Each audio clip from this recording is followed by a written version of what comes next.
Yang terbaru juga kemudian bertemu dengan sejumlah tokoh-tokoh nasional ya, seperti Gus Miftah yang terakhir di Ponpes Ora Aji. Lantas, apakah pertemuan Prabowo dengan sejumlah tokoh ini merupakan strategi politiknya jelang nyapres seperti itu? Kita akan membahasnya bersama dua narasumber di program Overview edisi hari ini bersama saya Gilang Putranto. Dan saya Milani Resti. Sudah hadir secara virtual, saya akan sapa yang pertama ada Ketua Relawan Prabowo Mania 08, ada Bang Immanuel Ebenezer. Bang Noel, selamat sore, Assalamualaikum. Selamat sore. Ya, waalaikumsalam Mas Gilang dan Mbak Milani. Ya. Selamat sore. Baik, Ya, dan yang terima kasih. kedua ada pengamat psikologi politik UNS Muhammad Abdul Hakim. Selamat sore Pak Hakim. Selamat sore Mas Gilang, Mbak Milani, dan Bang Noel. Ya, baik. Siap. Terima kasih Pak Hakim. Mas. Baik, langsung saja saya ke Bang Noel terlebih dahulu. Pak Prabowo Subianto dengan safari politiknya bertemu dengan sejumlah tokoh. Anda melihatnya apakah ini sebagai respon ketika H-1 Lebaran Pak Ganjar ini diumumkan oleh PDIP, Bang Noel? Sebetulnya agenda silaturahmi itu kan masih momen Idul Fitri ya. Saya rasa apa yang dilakukan Pak Prabowo, ya kalau orang mentafsirkan itu sebagai manuver politik ya sah-sah saja. Memang momennya selain ada momen pasca Idul Fitri, memang ada momen pendeklarasian Mas Ganjar sebagai capres. Jadi ketika ini dikaitkan dengan manuver politik ya sah juga. Ketika ini dibilang juga masih suasana Idul Fitri ya begitu, karena kan Mas Ganjar kan dideklarasikan pas momen kemenangan saat umat Islam selesai berpuasa yang namanya Idul Fitri. Gitu. Jadi memang momennya memang ya berpas-pasan semua. Gitu. Jadi bukan hal yang kebetulan, tapi memang momennya sama. Mas Ganjar dideklarasikan pas momen Idul Fitri, ya kan, takbiran, kemudian Pak Prabowo kemudian silaturahmi ke beberapa tokoh-tokoh bangsa, dan itu kalau orang mentafsirkan itu sebagai manuver ya nggak ada salahnya juga. Tapi setahu saya beliau memang hari ini sedang melakukan yang namanya silaturahmi lah, lebih baiknya, lebih pasnya silaturahmi politik terserah, silaturahmi apa terserah, tapi yang jelas apa yang dilakukan beliau itu bentuk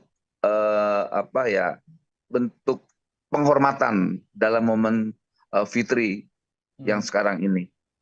Baik, Bang Noel, dengan tokoh-tokoh yang kemudian urutannya seperti Pak Jokowi terlebih dahulu, kemudian ada Pak Wiranto, kemudian ada mantan Wakil Presiden Pak Tri Sutrisno, kemudian Pak Mahfud MD seperti itu, dengan urutan-urutan itu apakah juga itu bisa dikatakan sebagai pihak-pihak yang kemungkinan besar akan mendukung Pak Prabowo sebagai Capres 2024? Ya kalau mau kita lihat peristiwanya, melihat lagi ke belakang, misalnya kayak pertama beliau menemukan Pak Jokowi. Kalau Pak Jokowi yang jelas kan komandannya Pak Prabowo sebagai presiden. Kemudian bertemu dengan Pak Wiranto, kemudian ketemu Pak Tri Sutrisno, kemudian ketemu juga dengan ada beberapa tokoh yang lain lah. Ya itu kan senior-seniornya Pak Prabowo. Jadi ya biasa aja. Kemudian ada pernyataan misalnya kayak Pak Wiranto kemarin menyampaikan akan melakukan dukungan politik. Biasa aja karena memang momennya momen politik. Apalagi ketemu Pak Hendro Priyono, juga ketemu siapa lagi banyak lah. Banyak sekali ditemukan kemarin juga tanggal berapa hari Sabtu atau hari Minggu kemarin ketemu para purnawirawan di Jogja itu. Jadi ya saya rasa itu dianggap strategi ya kita nggak bisa bohongin ya itu strategi. Langkah yang sangat langkah strategi yang dilakukan oleh Pak Prabowo dalam menghadapi kontestasi 2024. Baik, dan Anda melihatnya itu sudah pas ya, sudah betul langkah yang diambil Pak Prabowo? Sangat betul. Karena biar gimana, apalagi kemarin kita dengar pidatonya Pak Prabowo kan luar biasa. Dia menganggap bahwa Mas Ganjar, Mas Anies adalah kader-kader bangsa yang punya kepentingan untuk bagaimana bangsa ini lebih baik. Makanya Pak Prabowo mengajak semua para kontestasi ini, yuk bersainglah dengan gagasan. Itu Pak Prabowo menyampaikan tuh, ayo kita bertarung gagasan. Artinya apa? Biar rakyat ini tidak terjebak dengan kebencian-kebencian yang tidak berkualitas, hanya merusak. Pertama yang dirusak demokrasinya, yang dirusak bangsa ini, yang dirusak juga persatuannya. Nah, inilah sosok pemimpin yang tahu adab tahu yang namanya ideologi. Jadi ideologi bukan sebagai slogan. Itu kan banyak di luar sana tuh politisi sampai penghitungan bicara tentang kami Pancasila, tapi bicara tentang kebencian. Akhirnya ada beberapa sila dari yang Pancasila itu dilanggar, Persatuan Indonesia. Kedua, memfitnah, membenci kebencian, banyak. Pasca Mas Ganjar dideklarasi, seluruh medsos hari ini penuh dengan kebencian, penuh lagi dengan polarisasi.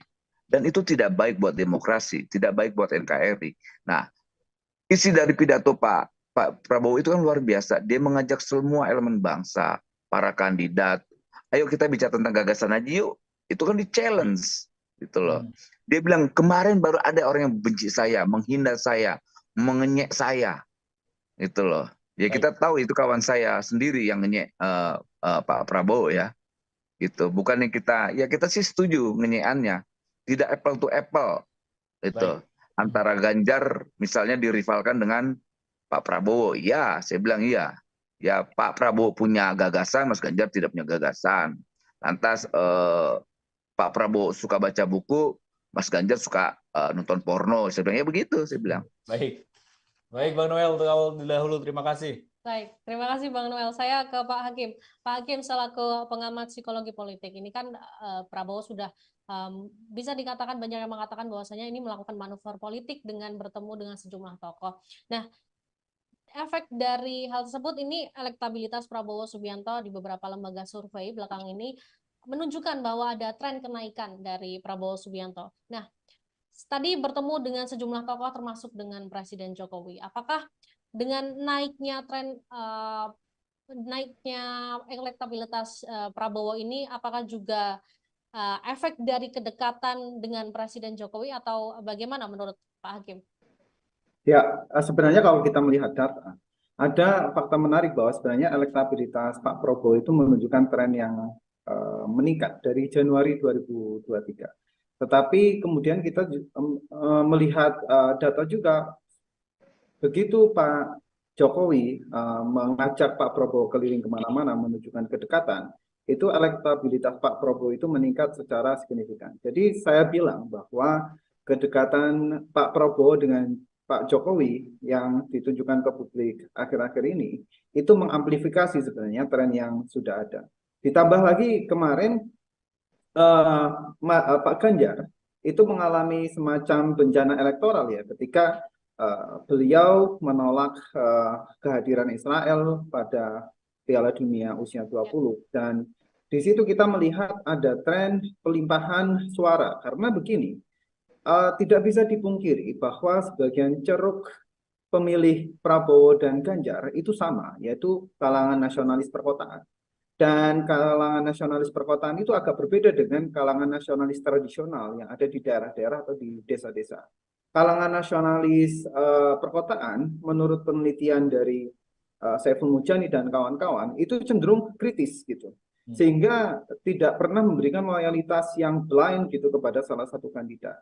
Nah, kalau kita melihat konfigurasi capres dan terutama capres ya yang muncul di publik sampai sekarang ini, itu kan hanya 3, yaitu Mas Anies, kemudian Pak Ganjar, dan Pak Prabowo. Hampir kecil kemungkinannya pendukung Ganjar itu berpindah ke Mas Anies. Sehingga yang kita lihat tren kenaikan Pak Prabowo itu saya kira berasal dari 2 hal. Ada 3 hal, maaf. 3 hal. Yang pertama adalah memang ada usaha yang dilakukan oleh Gerindra dan tim Pak Prabowo sehingga mampu mengerek elektabilitas sejak Januari, tetapi juga mengalami amplifikasi elektoral setelah diajak Pak Jokowi kemana-mana. Jadi efek Pak Jokowi juga cukup kentara di sana. Ditambah faktor ketiga yaitu turunnya elektabilitas Ganjar dan melimpah ke tempatnya Pak Prabowo. Gitu Mbak, sejauh yang saya lihat sejauh ini. Oke, baik Pak Hakim. Berarti artinya ada beberapa faktor yang bisa dikatakan menjadi faktor adanya kenaikan dari Prabowo ini, antara lain tadi ada usaha dari Gerindra sendiri, kemudian juga adanya kedekatan dengan Pak Jokowi, dan juga tadi berarti Pak Hakim mengatakan bahwasanya Pak Prabowo ini menjadi sentral pasca gagalnya U20 Ganjar itu, Pak Hakim. Iya, sangat penting sekali. Bahkan sebenarnya kalau kita lihat data itu setelah peristiwa gagalnya Piala Dunia itu untuk pertama kali Pak Prabowo itu mengungguli Ganjar menurut beberapa survei yang kredibel, Ya, misalnya dalam datanya LSI, Indikator dan juga Carta Politika. Jadi memang kalau kita interpretasikan sebenarnya kenaikan elektabilitas Pak Prabowo itu yang paling besar itu ya karena dua faktor, bukan hanya Pak Jokowi saja. Ya, Pak Jokowi sangat penting ya. efeknya, tetapi juga karena kekecewaan sebagian pendukung Ganjar, terutama kalau saya lihat adalah kalangan nasionalis perkotaan yang akhirnya berpindah ke Pak Prabowo. Ya, oke, baik, baik. Terima kasih Pak Hakim. Saya ke Bang Noel. Bang Noel mungkin bisa ditanggapi terkait hasil survei beberapa lembaga survei menyebut Pak Prabowo ini saat ini meningkat. Anda takut tidak ketika nanti masyarakat sudah mulai lupa dengan gagalnya Piala Dunia U20 digelar, jangan-jangan nanti disalib lagi sama Pak Ganjar? Tanggapannya seperti Ya, apa, Bang Noel? persoalan sepak bola itu sebetulnya kan hanya bagian lah ya, bagian yang tidak dipisahkan dari meningkatnya elektabilitas Pak Prabowo. Tapi harus dipahamin juga, ini kan tren migrasi pemilih itu ke Pak Prabowo ini kan sebetulnya udah dari Januari, sebelum ada yang namanya sepak bola U20. Nah, memang akumulasinya itu sebetulnya secara terbuka itu di momen pas U20 itu akhirnya semakin terpolarisasi dan semakin terbuka, publik menunjukkan dukungannya ke Pak Prabowo. Kan itu semenjak U20 itu kan trennya Mas Ganjar turun, kemudian Pak Prabowo naik. Ya. Dan itu saya yakin itu terjaga sampai nanti. Apalagi nanti di sebulan ke depan ini ada yang namanya Piala Dunia di Argentina atau di mana tuh? Yang U20 Argentina. dipindahin itu. Argentina. Nah itu saya yakin itu masih berbayang di kepala para supporter bola. Apalagi kita lihat bola dijadikan korban atas pernyataan politik yang menurut pandangan para supporter bola ini memalukan. Apalagi kita lihat kelas Mas Ganjar calon presiden tidak pantas untuk bicara hal yang di luar sepengetahuannya dia. Calon presiden itu paham harusnya tentang politik global, paham tentang yang namanya geopolitik gitu. Dia nggak sadar sebelum ada U20 itu ada yang namanya pertemuan parlemen internasional, itu Knesset, itu pertemuan politik, bukan pertemuan anak-anak gaul. Itu bukan pertemuan anak-anak gitu ya, anak-anak dance. Nah, makanya saya bilang, makanya itu kita juga malu. Itu ada pernyataan Mas Ganjar dibilang kita kecolongan. Bodoh nggak tuh pemimpin ngomong begitu. Makanya saya nganggap Ganjar ini mungkin ya waktu Bu Mega menunjuk Mas Ganjar sebagai calon presiden, yang di benak kepala saya mungkin begini, Jar, lu kan nggak ada otak ya Jar, lu gue suruh aja ya jadi petugas partai, kayak kira-kira kayak begitulah. Nah, saya juga melihatnya jangan-jangan nih Ganjar ini seperti boneka nih. Boneka kan nggak ada otaknya, itu loh. Nah, kita kan butuh pemimpin yang ada otaknya. Nah, kalau seandainya cuma boneka sebagai pesuruh atau petugas partai, ya ngapain? Kita udah cukup lah. Jangan sampai kita menemukan lagi pesuruh atau boneka yang tidak ada otaknya. Nah, Indonesia butuh pemimpin, tidak butuh boneka ke depan. Kayak gitu kira-kira. Bang Noel, Anda begitu keras dengan Ganjar Pranowo, padahal Anda sebelumnya... Saya tidak keras, memang saya begini. Ya. Yang penting keras, jangan kasar. Baik. Sebelumnya Anda merupakan Ganjar Pranowo mania, GP mania. Masyarakat pasti tentu tahu seorang Bang Noel. Kemudian ini juga dinamika politik masih terus berjalan. Mungkin tidak keduanya, Prabowo dan juga Ganjar nantinya akan menjadi satu, entah capresnya Ganjar atau capresnya yang Prabowo. Ada tidak kemungkinan duetnya antara Ganjar dan juga Prabowo? Namanya politik itu kan bicara tentang kemungkinan. Tapi saya lebih memilih kemungkinan itu kalau presidennya Prabowo. Kalau kemungkinannya presidennya adalah Ganjar, saya nggak mau. Karena saya harus memilih pilihan politik saya yang dari awal. Yaitu saya tidak lagi mendukung Mas Ganjar. Karena harus dipahamin, ketika saya dulu, ini ingat, mungkin kawan-kawan tribuner yang paham ya. Karena yang sering wawancara saya itu tribun dulu. Pertama orang yang mendeklarasikan Ganjar presiden itu siapa? Saya. Dari elektabilitas yang tidak ada sampai meroket. Dan saya meninggalkan Mas Ganjar bukan saat Mas Ganjar turun ya, saat elektabilitas Mas Ganjar tuh lagi tinggi-tingginya saya tinggalkan. Gitu. Jadi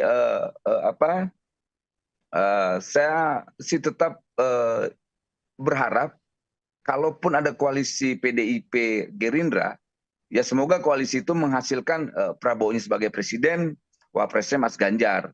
Kalau itu mungkin saya akan coba melunakkan daya kritis saya terhadap Mas Ganjar. Tapi kalau seandainya Mas Ganjar jadi presiden, ya saya akan menjadi lawan kritisnya lah terhadap Mas Ganjar. Gitu, kayak gitulah kira-kira. Kalau ini kan ini saya lakukan karena saya tetap mendukung yang namanya sistem demokrasi yang terhormat dan beradab. Baik. Kritik itu adalah vitamin. Yang penting tidak menyebarkan kebencian, hoax dan sebagainya. Itu yang namanya demokrasi. Jadi kita bicara tentang data. Misal kayak gini, hari ini di Jawa Tengah ribuan wanita hamil di luar nikah. Nah, kita ngebayang, oh jangan-jangan memang pemimpinnya hobi nonton porno kayak gitu kan, itu kayak gitu-gitulah. Kan itu fakta tuh, ada tuh data itu tuh. Ribuan perempuan di Jawa Tengah hamil di luar nikah. Atau karena memang ikuti pemimpinnya hobi nonton porno kah? Itu jadi pertanyaan.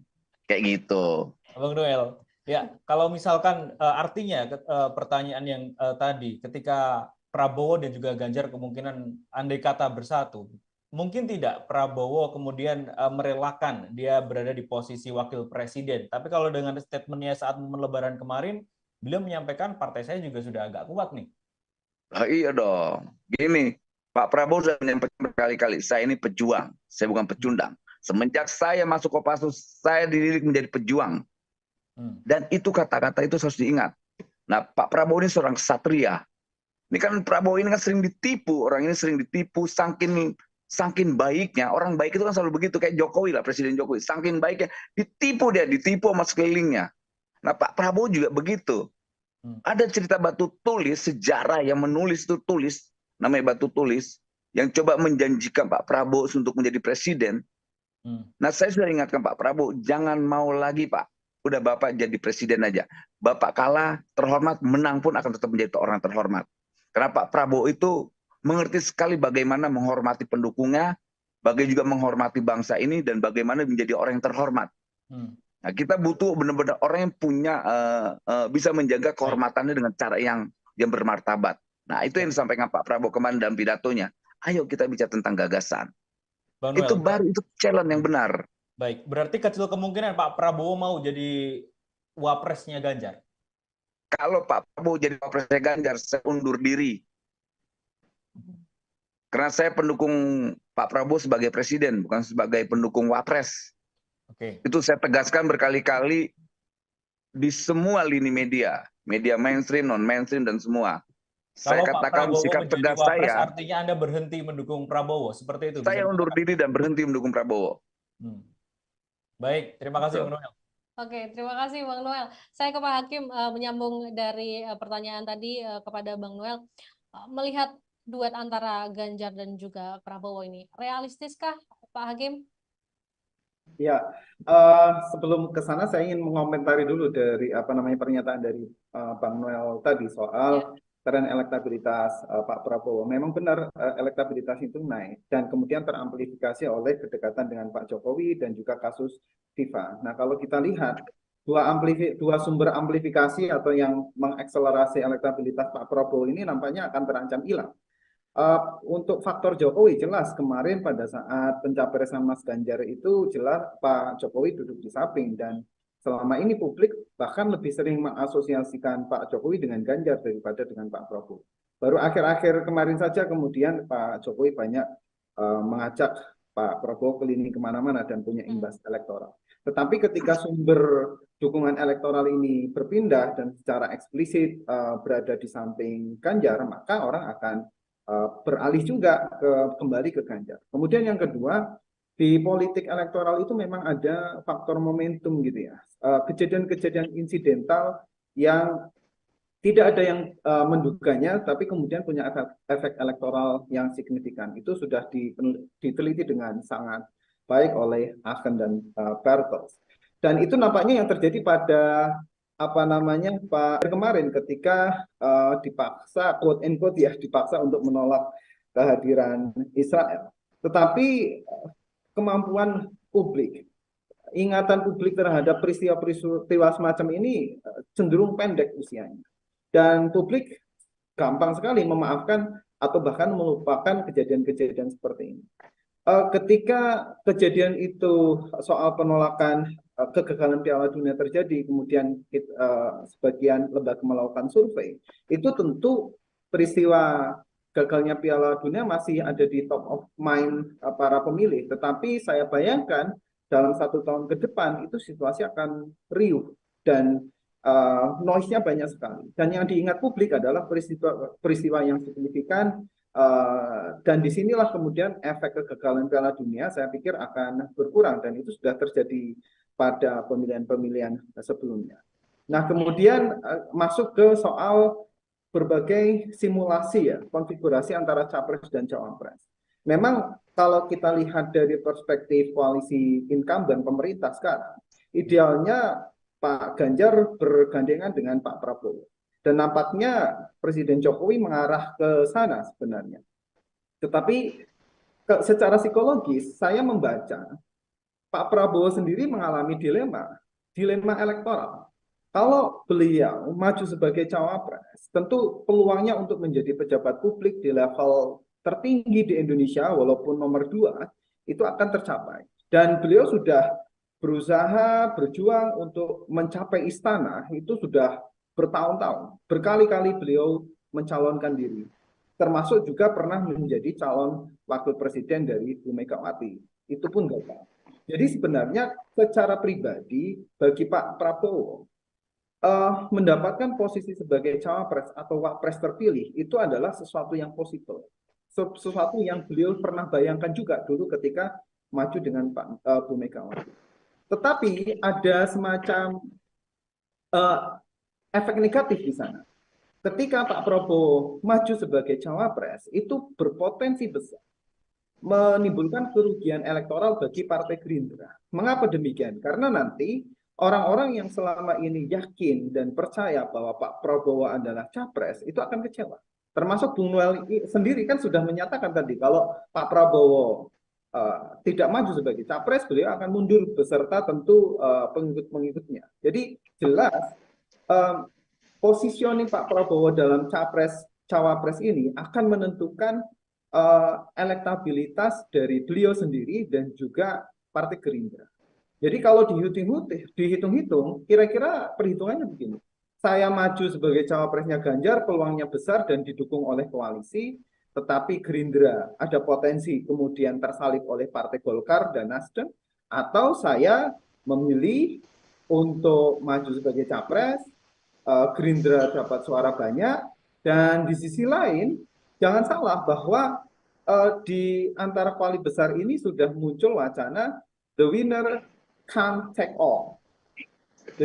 Jadi sudah ada semacam konsensus di antara koalisi besar, siapapun yang jadi di antara mereka itu tidak akan meninggalkan yang lain gitu. Sehingga jatuhnya kalaupun nanti Pak Prabowo maju dan gagal, saya yakin Gerindra tetap masuk ke kabinet seperti yang sudah terjadi selama ini. Karena saya yakin, saya memotret Pak Prabowo, sosok Pak Prabowo ini tidak sekaku yang sempat digambarkan Bang Noel tadi soal tidak ada beliau tetap memberikan ruang-ruang negosiasi dan bahkan itu hampir unthinkable, tidak terpikirkan dalam analisis politik manapun, perspektif politik manapun di mana rival capres itu bergabung ke pemerintahan. Artinya beliau juga melihat potensi-potensi untuk kolaborasi dengan pemerintahan gitu. Cukup luas di sana. Gitu Mbak, saya melihatnya. Jadi konfigurasi Prabowo dan Ganjar kemungkinannya kecil karena itu akan merugikan Gerindra. Tetapi di sisi lain bukan berarti ketika Pak Prabowo nyapres, beliau akan dan misalnya nanti Ganjar menang, beliau pun saya yakin akan tetap ikut di pemerintahan. Saya kira seperti itu. Oke, baik Pak Hakim. Berarti artinya menegaskan lagi tadi dari pernyataan Pak Hakim, kecil kemungkinan duet antara Ganjar dan juga Prabowo ini. Baik, tapi Prabowo sendiri kan mengatakan bahwasanya politik ini masih dinamis seperti itu. Berarti menurut Pak Hakim sendiri ini mungkinkah Prabowo mengalah di posisi kedua, meskipun dengan adanya kecil kemungkinan tadi, Pak Hakim? Ya, sangat mungkin sekali, sangat mungkin sekali. Mengapa demikian? Karena sebenarnya secara ideologis Gerindra dan PDIP itu sama, nasionalis, walaupun Gerindra cenderung lebih kanan lagi. Kemudian secara pribadi Pak Ganjar dan Pak Prabowo itu secara retorika apa yang beliau sampaikan di publik itu nadanya hampir sama, yaitu nasionalisme, sosialisme, keberpihakan terhadap yang cilik dan seterusnya, itu hampir sama sebenarnya. Sehingga secara normatif nggak ada barrier gitu, nggak ada halangan bagi kedua sosok ini untuk maju bersama. Jadi peluang itu masih ada dan saya pikir itu pasti masuk dalam perhitungan dari koalisi besar. Tetapi di sisi lain Pak Prabowo juga berhadapan dengan dilema kedua. Kalau saya maju, ada potensi Gerindra ini akan turun elektabilitas. Mengapa demikian? Karena ditinggalkan oleh para loyalis Pak Prabowo yang percaya beliau adalah sosok presiden masa depan Indonesia. Jadi itu dilema yang beliau hadapi. Tapi balik lagi, kalau misalnya karena tekanan atau karena dukungan dari berbagai pihak, akhirnya Pak Prabowo melunak dan maju dengan Ganjar, itu sesuatu yang sangat mungkin. Secara ideologis, secara warna politik para pengikutnya, itu hampir bersamaan. Hampir sama. Ya, baik. Terima kasih Pak Hakim. Baik, saya ke Bang Noel. Bang Noel tadi berbicara mengenai Pak Prabowo sebagai capres ya. Kalau misalkan ditanya sosok seperti apa yang mendampingi Pak Prabowo yang cocok seperti itu, Anda melihatnya seperti apa? Banyak yang berpendapat juga bahwasanya calon wakil presiden ini akan banyak nanti dari tokoh-tokoh Nahdlatul Ulama. Anda melihatnya ada sosok-sosok siapa saja, Bang Noel? Ya, secara demografis memang penting ya, karena ini bicara tentang suara elektoral dan wilayah. Nah, NU ini menjadi seksi dalam konteks politik kekinian, karena biar gimana pun suara NU itu menjadi faktor penting dalam menentukan kemenangan siapapun capresnya nanti. Apalagi konfigurasinya jelas ya antara nasionalis dan NU itu yang nggak bisa dipisahkan. Nah, tinggal memang pertimbangannya siapa, NU. Nah, dan NU pun tokoh NU-nya juga bukan sebagai ketokohan aja, tapi kalau cuma ketokohan tapi tidak memiliki dampak elektoral, itu juga percuma juga. Gitu. Kita butuh tokoh NU tapi yang memiliki dampak elektoral. Misalnya sebut Mbak Khofifah. Mbak Khofifah itu jelas, ke NU-annya jelas. Pertama, dia juga seorang organizer. Ketiga, suara perempuan muslimat NU. Kalau Pak Prabowo kan sudah settle tuh di Jawa Barat, tinggal penguatan. Tinggal nanti battle itu di penguatan lagi di Jawa Timur. Nah, nanti tinggal Jawa Tengah yang sudah ada ya diperkuat. Saya yakin ketika Jawa Tengah dan Jawa Timur terorganisir dengan baik secara politik dan organisasi secara elektoral, ya kita sudah bisa melihat siapa pemenangnya sebetulnya. Gitu. Apalagi kita lihat dampak dari U20, kita lihat beberapa wilayah Indonesia Timur yang sudah melakukan penolakan terhadap Mas Ganjar itu luar biasa. Itu suaranya Pak Jokowi semua loh. Itu. Dan itu saya yakin migrasi suara itu akan ke Pak Prabowo. Oke, selain Bu Khofifah ada sosok lain, Bang Noel? Ya ada Pak Mahfud MD. Kemudian ya ada Pak Muhaimin juga sebagai bagian dari koalisi. Apalagi kita lihat Pak Hasim dan Pak Prabowo kan punya etik secara politik. Nggak mungkin apapun pertimbangan-pertimbangan politik tanpa ada komunikasi politik yang mereka sudah sepakati ya. Gitu. Jadi tiga nama ini punya potensi. Pertama Mbak Khofifah, kedua Pak Mahfud, ketiga juga Caimin sebagai bagian dari koalisi itu sendiri. Itu apalagi kita kan PKB itu kan partai mayoritas NU lah ya, NU Jawa Timur. Beda dengan NU P3. NU P3 kan jelas basis suara itu hanya di Jawa Barat dan Jawa Tengah. Kalau NU-nya PKB kan ada di Jawa Timur dan Jawa Tengah. Kayak gitu kira-kira, Mas.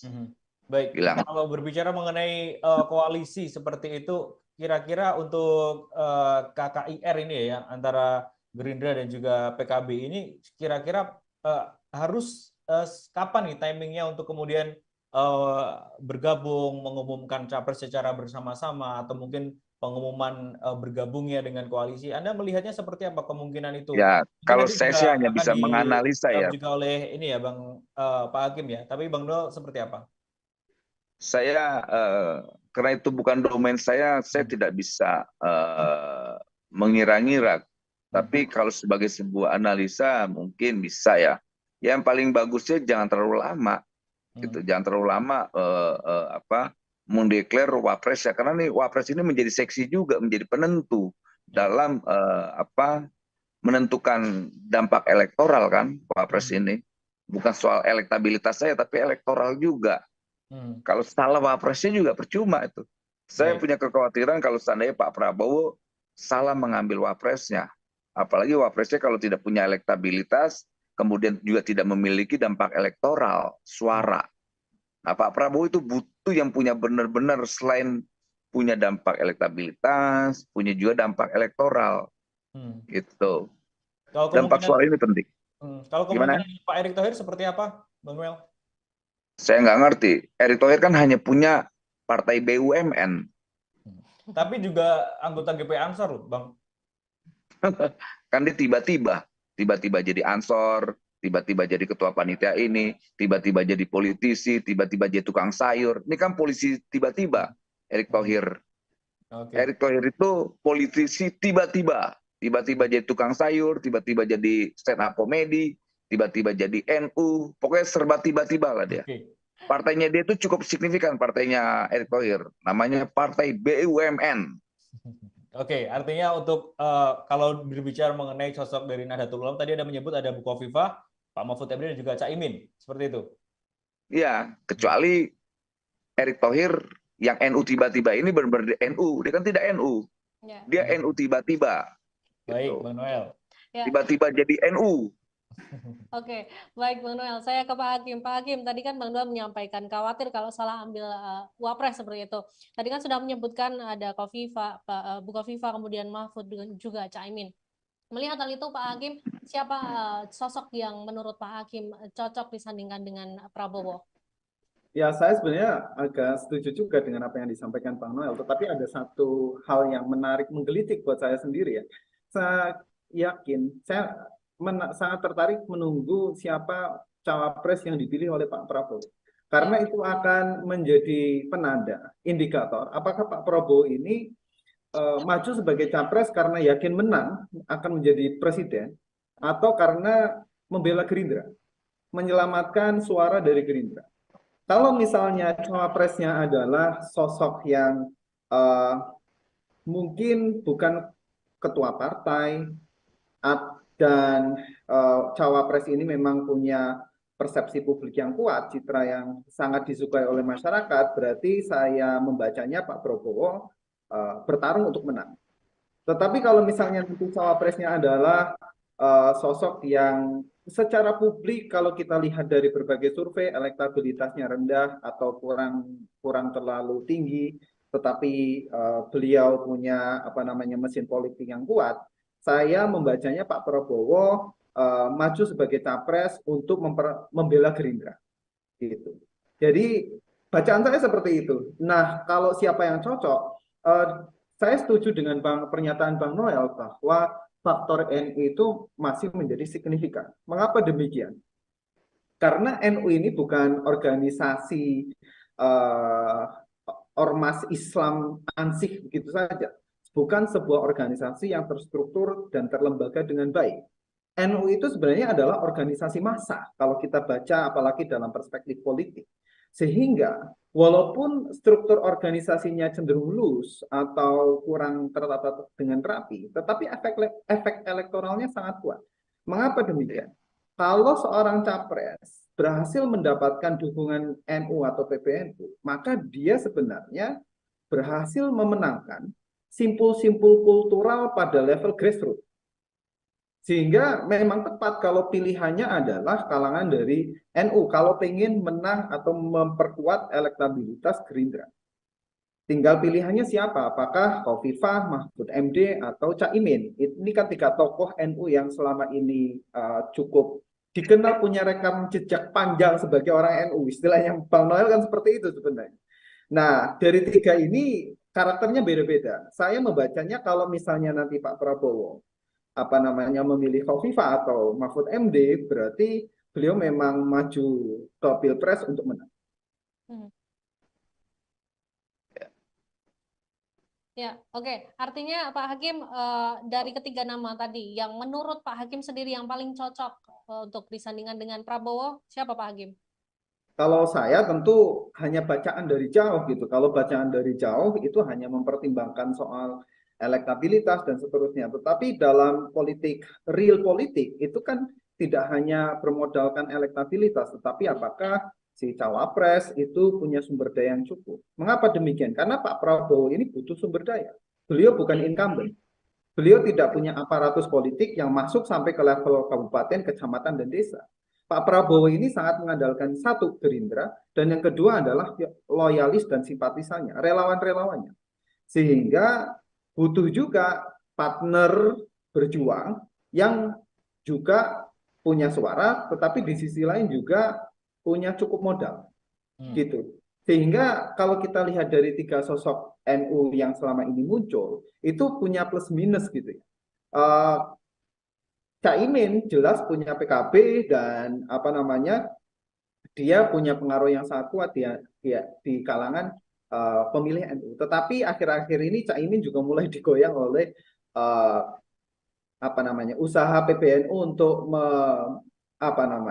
menjaga jarak yang cukup lebar gitu dengan PKB. Ini menjadi problematik. Pak Mahfud MD itu punya kekuatan elektoral yang bagus. Berbagai survei menunjukkan elektabilitas Pak Mahfud itu terus naik. Apalagi dengan kasus kemarin itu ya. Pertarungan beliau dengan anggota DPR itu benar-benar sebuah teater yang sangat menarik buat publik dan punya efek elektoral yang signifikan untuk beliau.